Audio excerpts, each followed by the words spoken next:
Patient Safety and Quality Care by Stacy Dunham, University of South Florida, College of Nursing.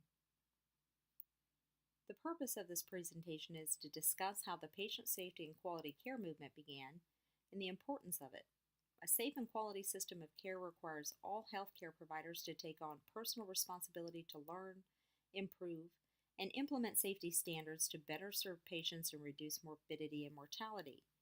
To succeed, it will take a multi-level systems approach and expanding outside the individual level of care.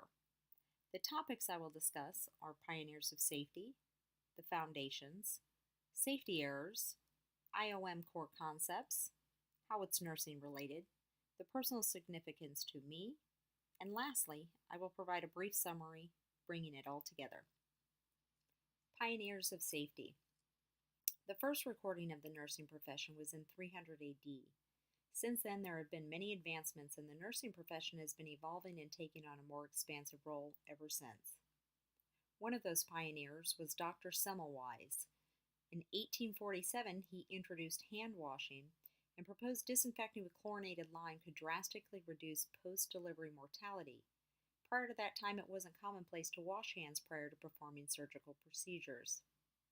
Another well-known pioneer was Florence Nightingale.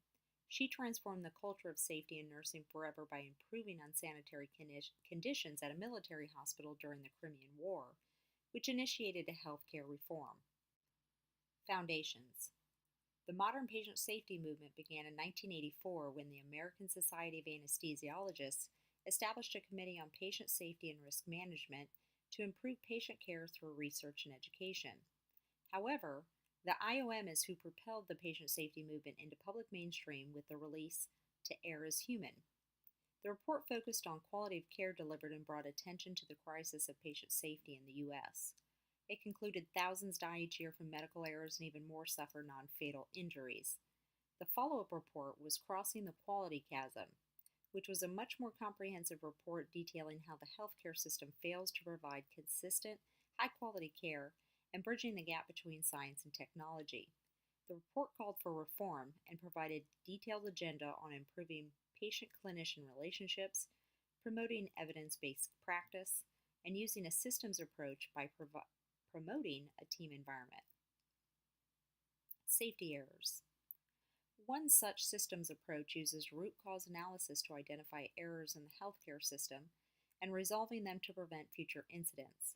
The Swiss cheese model best explains how a series of both active and latent errors occur simultaneously, resulting in a critical failure.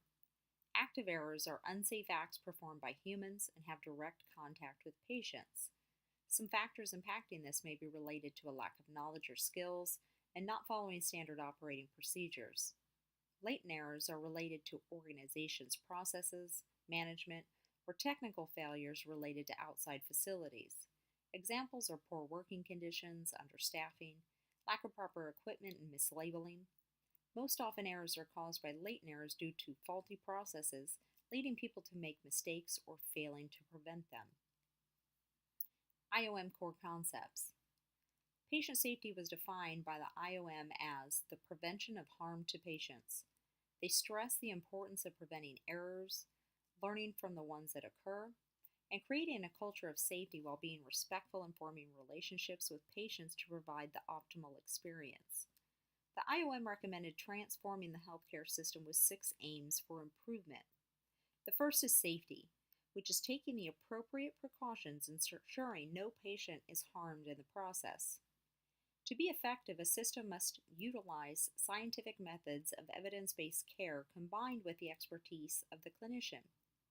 To provide patient-centered care, the needs of the individual patient must be met through effective communication, anticipating needs, and respecting their culture.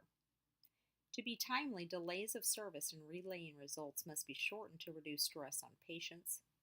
An effective system is one that is able to reduce waste and cost by eliminating unnecessary testing, combining procedures, and performing careful monitoring.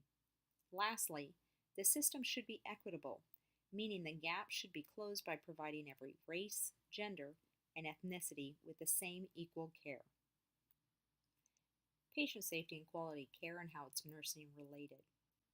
According to the IOM of the National Academy's 2011 report, They state the U.S. healthcare system is at a crossroads while this system is evolving and reform is carried out, and nurses play a vital role in this reform and improving the system.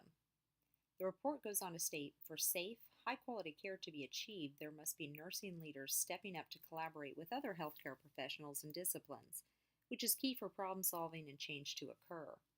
This team environment will improve patient outcomes, decrease hospital stays, reduce cost, increase job satisfaction and retention rates, but it's an uphill battle to change the current culture of nursing. In order to change the culture, the role of nursing must expand and increase decision making abilities and leadership duties, and expand nursing faculty and redesign educational programs to boost the number of critical thinking, diverse, and better prepared nurses to meet healthcare demands. In addition, the Joint Commission published a list of national patient safety goals and guidelines for the nursing field to improve safety and quality. This involves improving patient identification, reducing medical errors, improving safety of the delivery of medications, and decreasing hospital-acquired infections, falls, and pressure ulcers by taking a comprehensive systematic approach at preventing errors before they occur. What is my personal significance? The field of nursing requires much more than being compassionate and loving what you do. The truth is, nursing is a demanding and unforgiving profession. I've learned to achieve success, one must be diligent, attentive, prepared, be an effective communicator with exceptional listening skills, always maintain a high level of professional standards, and most importantly, never lose sight of what is important, to do no harm. To do that, I must first focus on the fundamental basis of high quality healthcare, which is patient safety and providing care that is patient centered. To better serve my community, I must also continue my nursing education to make the best of the resources around me. I must also learn to collaborate with others to improve the healthcare system. Lastly, I must be a leader by devising and implementing change to continually improve my practice and the nursing field. Finally, a summary. Patient safety and quality care requires a multifaceted systems approach to deliver care patients deserve and to improve the working environment of those in healthcare. It requires integrating technology and using it to its full potential. Nurses were at the forefront of this reform, taking on leadership roles and expanding their duties away from the bedside to reduce medical errors, increase quality, access, and delivering patient-centered care. For substantial change to happen, then healthcare must be reformed at every level, and there is no one better to tackle the challenge of improving delivery of care than nurses. References.